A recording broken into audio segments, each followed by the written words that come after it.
We're heading to Kentucky not to find out the Colonel's original recipe, but to discuss an amendment proposal to their constitution that could be a waste of time, money, and a violation of the Establishment Clause?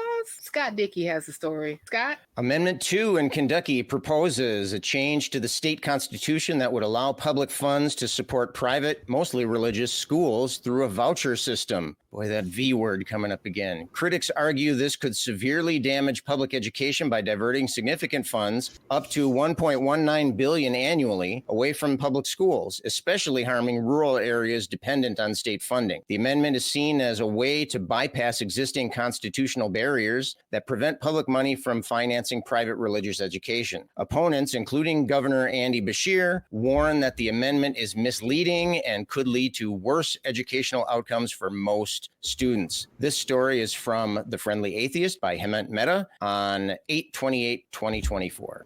Thank you, Scott. And since you introduced the story to us, I want to ask you, how might the introduction of a voucher system, as proposed in Amendment 2, affect the equitable distribution of educational resources across different socioeconomic and rural communities? It'll fuck it up. Next question. No, I'm just kidding. Short answer, right. So, yeah, That's the short answer. It allows them to divert the money to where they want it to go. I mean, it's public money and it's taking it away from, and like I said in the intro, it's the rural districts that have lower population, they have lower land value, and so their tax base is a little bit lower, and so they can't afford to put up as much of a fight against ignorance as they can in the cities. But what this is doing is it's going to take money away from those struggling districts, and it's going to redirect it into private schools.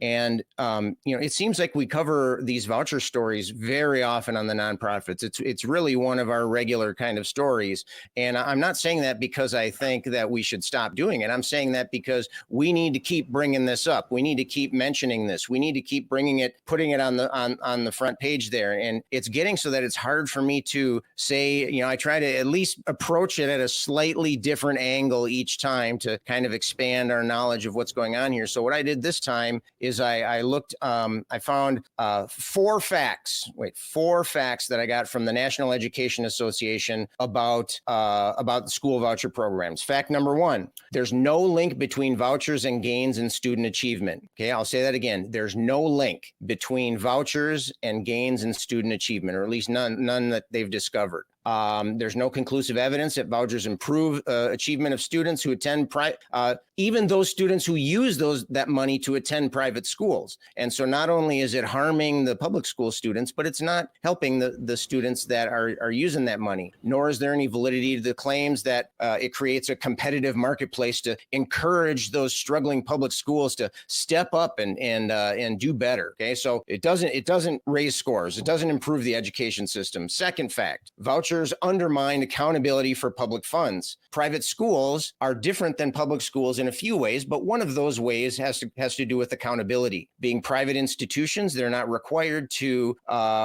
be as transparent and accountable as a public school might. And so if you divert money to these private schools, they have fewer restrictions on who they teach, what they teach, how they measure student achievement, if at all, how they manage their finances, and what they're required to disclose to parents and the public. So it clouds accountability. Third fact, vouchers do not reduce public education costs. Okay. Actually, they increase costs by requiring taxpayers to fund two separate school systems. They have to fund the public school system, and now they have to supplement the private school system as well. And so, that's going to lead to things like more strain on the teachers that they have. It's going to lead to larger classrooms. It's going to be less money for resources, textbooks, school nurses, counselors, et cetera, et cetera. I mean, it's just there will just be generally less money available for all students. And the final fact, number 4 here, vouchers actually don't give parents real educational choice. schools. Private schools don't, there's no requirements for private schools to accept students like there are for public schools. So they can discriminate. They can discriminate based off of a variety of things: gender, religion, sexual orientation, ability, behavioral history, prior academic achievement, standardized test scores, even based off of interviews with the students and income. And so it kind of gives these private schools arbitrary ability to push out the students that they don't want and to keep the students that they do want. And so it's very frustrating. And all of the talking points that are put out there in favor of voucher programs are actually the opposite is true for all of those. And so it's really not a good situation for anybody. Well, I mentioned in my little intro blurb about a possible violation of the Established Clause. Cindy, I think that you kind of alluded to that in some of the thoughts that you jotted down. Can you kind of go into further depth about that specifically and some other implications that you might see that this particular amendment might have going down the road? Yeah, so it's totally against the U.S. Constitution in principle. It also lowers education for rural areas, as we discussed in the previous segment, which impacts Republicans more, actually, although it's probably the point, as we discussed. It will cripple the state budget with devastating effects on the long term. The less people, and therefore parents, also future parents, are uneducated, the easier it gets to pass laws like this. As Scott said, the arguments used in favor of those laws, they are just nonsense. So it's a vicious circle, and it weaponizes people's ignorance against themselves. It's pretty cunning, but it's diabolical. And remember, Kentucky is ranked 34th in education in the US. So there's that. This is a textbook example of how to increase politicians' power so that they can rule instead of represent. And it's another very small step to turn the US into a Christian Taliban system. Jeez. And there's also something else is when you talk about money in education, there's been discussions about giving free food for children in school and all this stuff. There's always from the right coming the idea that who's going to pay this? Well, look how much money is wasted. When talking about this, people often come to look at how much the military in the U.S. takes money, but I think that's not the worst. The worst waste of money, in my opinion, in the US is that these voucher systems that are put in place, and also the amount of money that goes into settlements because of police brutality in the states.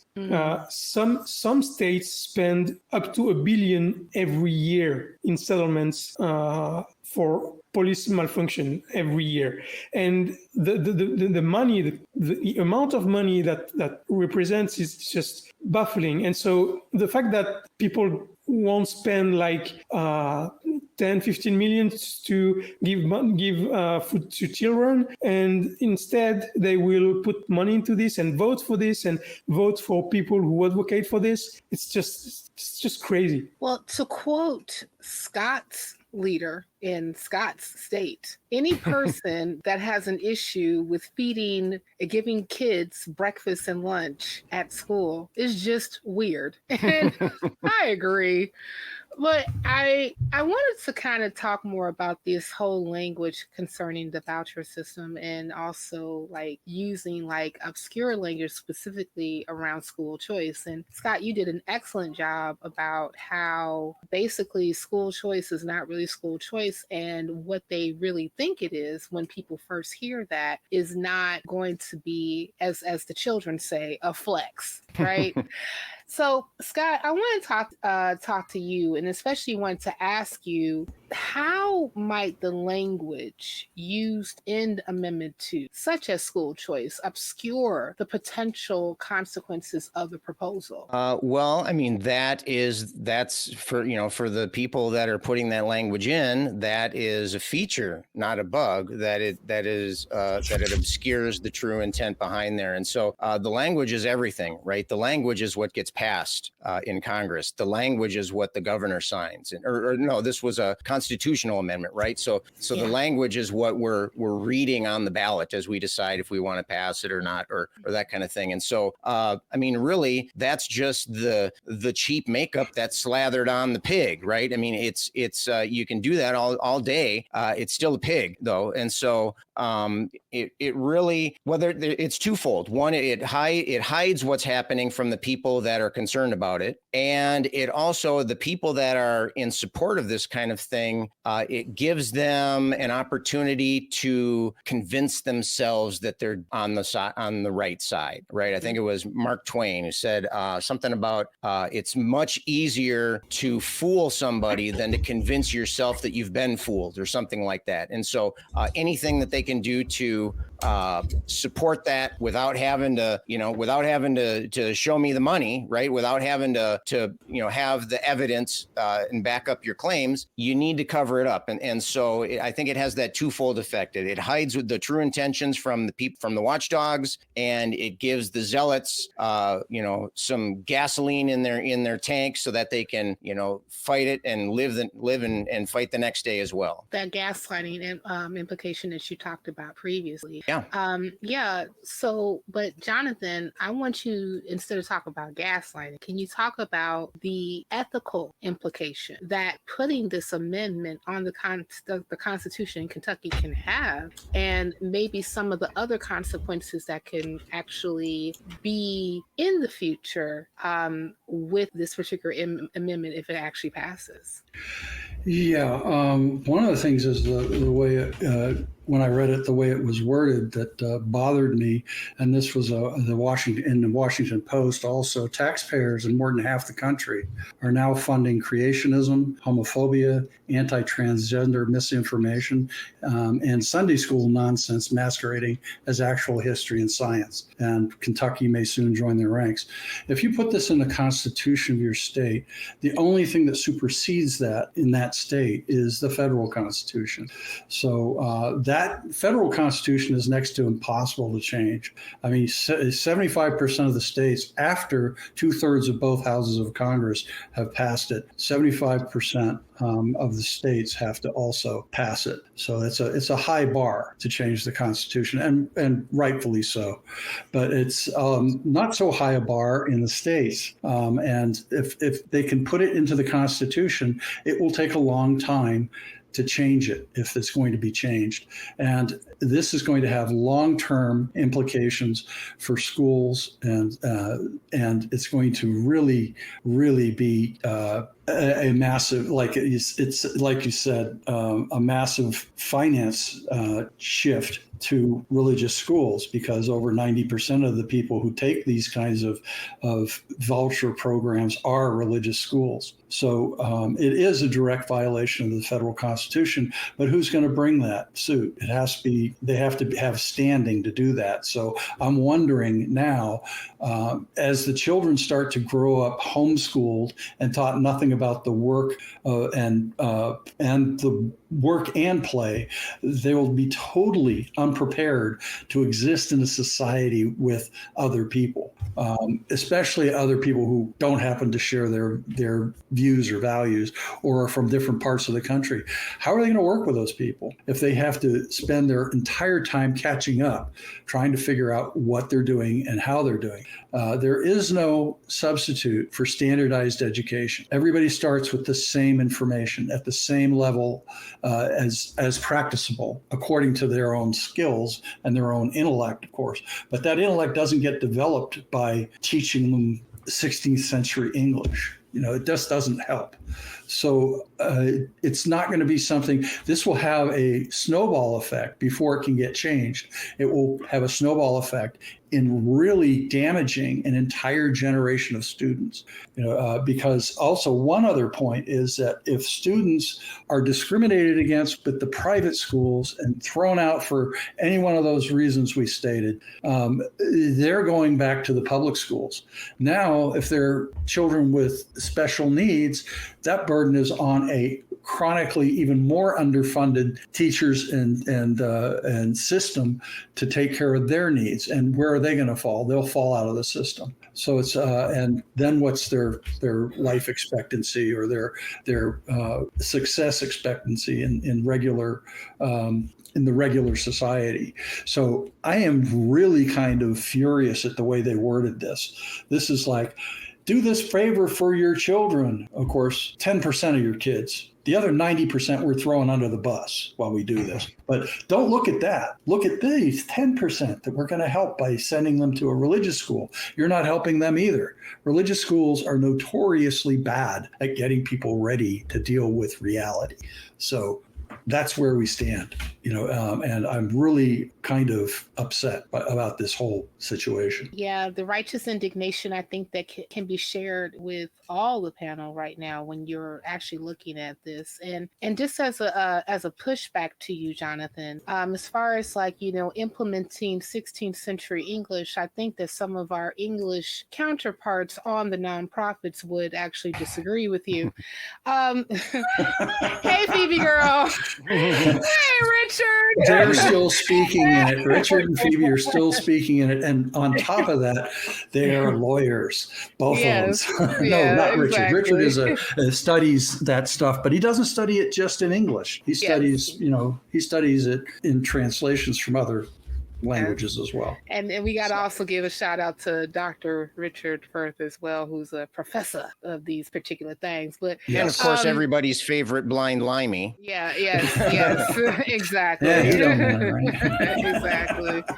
Just shout out to Love all you, the UK crew with the ACA. We appreciate you. Just don't give us any bangers and mash. But I wanted to, but I wanted to go back to something that you mentioned, Jonathan, where you're talking about the biases that could also happen when you are looking at how they're implementing this particular amendment, and also the ramifications that it causes to other students who happen to not fit into the same pool. And I think that, Scott, you wanted to expand a little bit on the potential of racism in implementing this particular constitutional amendment. Can you speak on that a bit more? Yeah, and I'll try to be brief, but in my research behind getting prepared for this story, I came across this wonderful article. It was on AmericanProgress.org, and you can find it. You can find this article by Googling the racist origins of private school vouchers, and it was a fascinating article. It was heavily footnoted and sourced.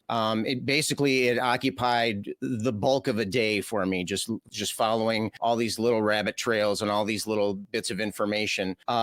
I wanted to read the last paragraph. I'll cut it down to just the last sentence. It says, no matter how well-intentioned, widespread voucher programs risk exacerbating segregation in schools and leaving the most vulnerable students and the public schools they attend behind. And so we talked a little bit about how schools can discriminate. Basically, private schools can discriminate to a certain extent. And, along racial lines is just one way that goes. And, that's something that often gets overlooked, I think, when we talk about these kind of things. Like many of the cherished institutions of the United States, these these push for school vouchers have their origins in racial discrimination. And so it tastes bad no matter where you taste it. Yeah, I smell racism there. Yeah. Right. Well, as Biggie Two Duck would say, and I think, Scott, I don't know if you got Biggie Two Duck on he's hand. right here. He's right there here. There you go. Well, if this smells like a racism and talks like a racism, it probably is a racism. Just saying. But I think, and I'll just be brief with this because, Cindy, I want to give you the last word per se, but I think that we should, and I know that we have covered this topic before when we are talking about specifically how the Christo-fascists or the Christian nationalists utilize some of their talking points in historical senses that came from a racist past. One of the reasons why we had such a push from the right to get rid of abortion is because of two educational entities, Bob Jones University and Liberty University, who wanted to actually do what you mentioned, have a choice of who they happen to have as students in their institutions. And they did not want to accept Black students. Now, because of this, the actual United States, the feds basically said, hey, listen, if you don't accept, students who happen to not be white, then you can lose your funding for being a school, for being a university. So, they had to basically hold their nose into letting students happen to be in who happen to be Black and other ethnicities and backgrounds and things of that nature. And so they decided to just pivot what they're going to rally against in order to get their base together. And I think I don't find it ironic at all that it's the same group of people, the same people who have this political ideology that are also pushing for school choice and also being able to divert tax dollar money into other religious schools that can discriminate on sexual orientation, gender identification. Hell, if they want to go back and say that we don't necessarily want, Black students, or let's just say they don't want like Muslim students, or if they don't want, students who happen to have immigrated to this country, et cetera, they want to have that particular choice to do that as well. So yes, we can see historically and also through empirical data that these vouchers are going to be bigoted and discriminatory in their inception and also in their practice. But I might want to give the last question to you. As the resident Belgiumite on this panel, Cindy. Belgiumite? Do you spread that on toast too? Is that up with there with Vegemite? I don't know. Sure, yeah, let's go with that. I like it. Let's go. Let's stick with that. Yeah, let's just stick with. Well, I would like to say I like Belgian waffles, but let's just actually bring this back to something more serious. But how can communities and educators effectively advocate for protection of public school funding and oppose measures that could undermine public education? So I have the impression that every time I come to the nonprofits, I say this exact same thing. States have nothing to do with education. Parents have nothing to do with education. It should be led on the federal level.